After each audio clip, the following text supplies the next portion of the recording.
কোরআন তো অমুসলিমদের বিরুদ্ধে না, কোরআন হিন্দুদের বিরুদ্ধে না, অথচ ইসকন নামক একটা সংগঠন সব সময় বাংলাদেশের বিরুদ্ধে ষড়যন্ত্র করে যায়। ইসকন, আজকে তাদের প্রধানকে গ্রেফতার করা হয়েছে।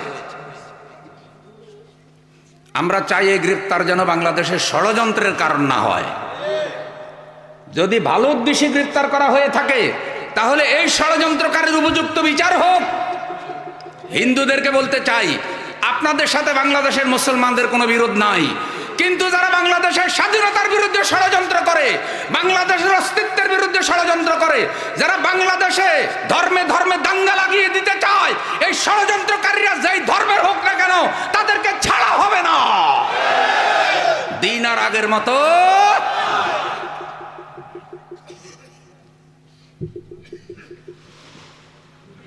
তারা ইসকন ধর্মীয় সংগঠন, তাদের বক্তব্যগুলো দেখেন সব হইল ফেসিবাদের পক্ষে, সকল বক্তব্য তাদের ফেসিবাদের পক্ষে।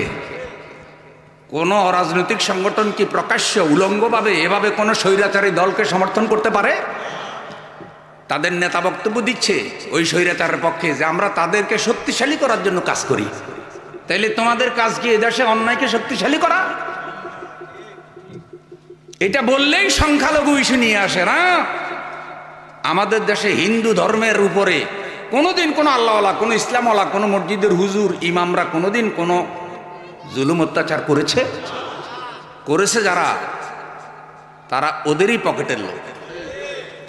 যারা তাদেরকে দাবার গুটি হিসেবে ব্যবহার করে ওরা তাদের লোক, তারা আর ওরা পিরিতি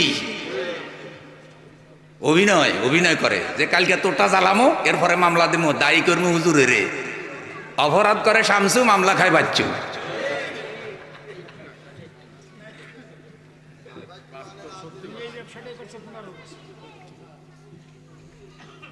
এইসব ঘটনা দেখেন নাই আগে?